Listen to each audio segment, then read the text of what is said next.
So my first question to you is, what are some of the key ways you have observed that tourism and passenger experience have suffered during peak travel hours, and how do these challenges compare to what you have seen in the industry over the years? See, today Indian airports are world class, and during poor visibility conditions, poor visibility conditions can be because of fog. They can also be because of pollution, or they can be if there is a rainstorm or Am I anything like audible? that, it affects the visibility. So most of the airports, the major airports, Delhi, Mumbai, Calcutta, Chennai, Bangalore, Hyderabad, they all have ILS, which is Instrument Landing Systems. Uh, Earlier we had category 2, but now Delhi International Airport has category 3B ILS, which is one of the world's most advanced landing systems. So, today the aeroplanes also have, it's all computer controlled. So even though there are pilots, but once the aircraft is in touch with the ground tower, then I think more or less the landing becomes, a natural phenomena. So it's not difficult. Even some regional airports like Bhubaneswar, Guwahati, etc., also have ILS landing systems. So there is no problem during fog and all. It's not like earlier days when our we didn't have category 3 ILS instruments, but now I think most of the airports have upgraded and they can handle any situation. Okay, sir. So, how much of an impact does thick fog have make on flight schedules during the winter season, and what are the main challenges like it poses for pilots and airports, we can say, and See, the passengers also? all the airports have a regular, procedures, or there are laid down procedures. There is something known as LVP, low visibility procedure. And during this time, if the situation is very low, then flights get rescheduled. And all the airports have secondary airports.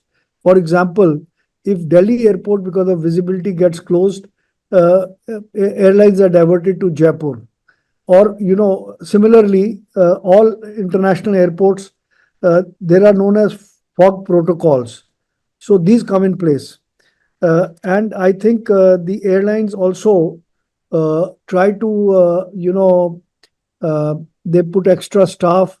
They have various, launch facilities and catering facilities are there so that passengers, the announcements, if the announcements are made after every half an hour, they are increased to every 15 minutes. And also, all the airlines have the contact numbers of the passengers.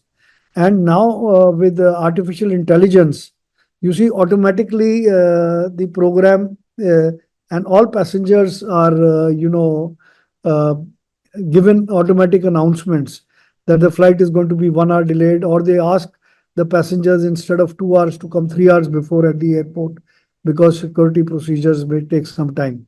So the major airports in India are fully geared to handle any situation, whether it is of fog or it is any visibility problem in any situation. Still, Hello? Yeah. fog-related disruptions can take place because when the fog is very thick, there are certain criterias laid down by ICAO, International Civil Aviation Organization, and safety procedures.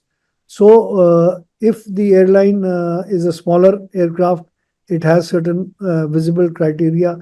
If it is a slightly bigger aircraft, it has some visibility criteria. So, based on the criteria, the flights can be rescheduled. But now, with artificial intelligence, most of this procedure has become streamlined and it is foolproof. And Mr. Goyal, with the rise of modern aviation technologies, we have seen. Have we seen any advancements that have significantly improved in flight operations, like in fog conditions? You see, I remember if you take about 15, 20 days, when we didn't have category 3 B ILS. That time we had only category 2. And that time a lot of flights used to get cancelled, and there used to be chaos at the airports, and even hotels were not available. And now people know in advance. The weather forecasting has become so scientific that if there is going to be fog conditions, the control tower knows it in advance. The airlines know it in advance.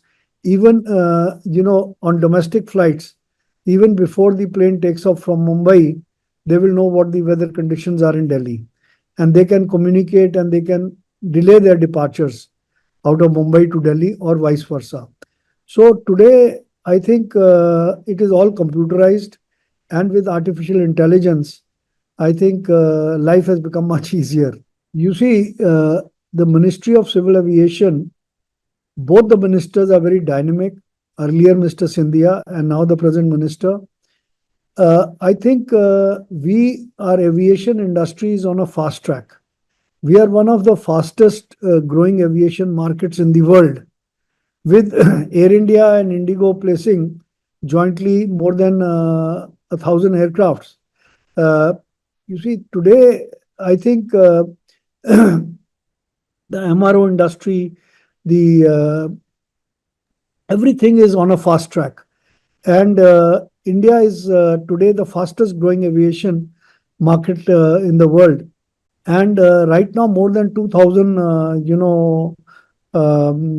projects are there for expansion of airports, modernization of airports, and also starting of greenfield airports. So I think under the present government, I think great strides are taking place, not only in air traffic control, but also, like the Digi Yatra system, where a lot of passengers used to, there used to be a lot of congestion at the airport. So the previous minister, Mr. Sindhia himself, visited the airport to check everything. And the Digi Yatra system is so efficient. I think we are better than many advanced countries of Europe and the United States. Many airports, the Indian airports are second to none, and in fact, we are leading than many other countries. So we are proud of what achievements are taking place, and everything is computerized. Everything is being controlled by artificial intelligence. The human interface is very little. Like our civil aviation minister told yesterday about the category 3 standards bring to flight operations, how will this impact overall passenger safety and travel efficiency? No, it is not just category 3. It is category 3B, which is a further advanced Yeah. version of category 3. So this is one of the most advanced instrument landing systems in the world. And I mean, even I've been on many flights, even in the United States, many a times because of bad weather, flights get diverted. There is a standard protocol, and there are alternative airports which all the airlines are aware of. And the air traffic control can take control of the aircraft, 2, 3 hours before landing. So everything is under control. So I think today, flying on an aircraft is easier than going on a road where there is fog.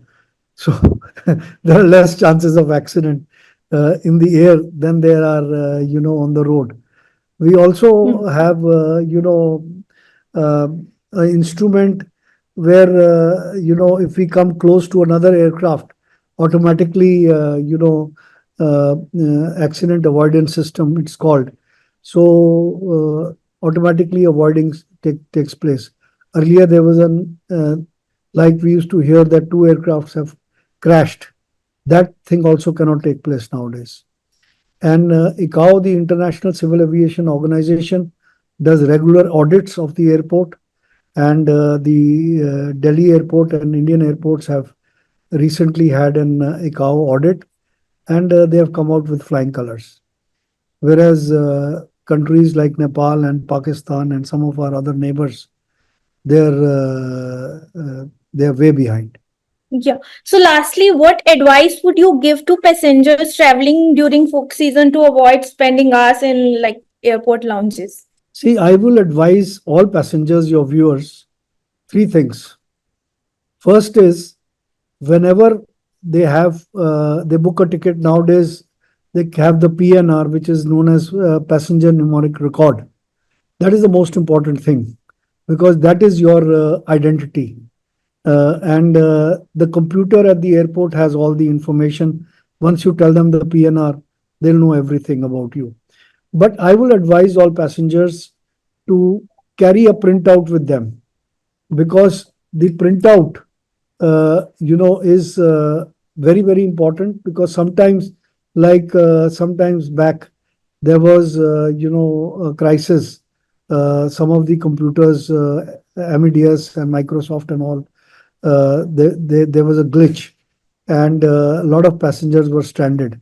So, but if you have a printout with your PNR, then I think at a local level, the airports can handle the situation.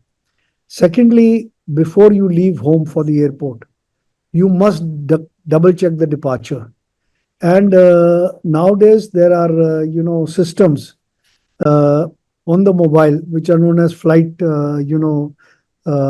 information systems, where you can subscribe to them, and you will know the movement of the flights.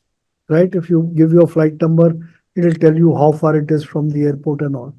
So all these things are available with the passengers, and I would advise your viewers to please ensure that, and always, no airline will wait for you. So there is no harm if you reach, if the time of arrival is 2 hours before the flight. I will advise people to be there 3 hours before the flight, because on the way anything can happen. There can be a snag, your uh, transport tire can get punctured, or anything can happen, or there is congestion, there is a jam, traffic jam because of an accident.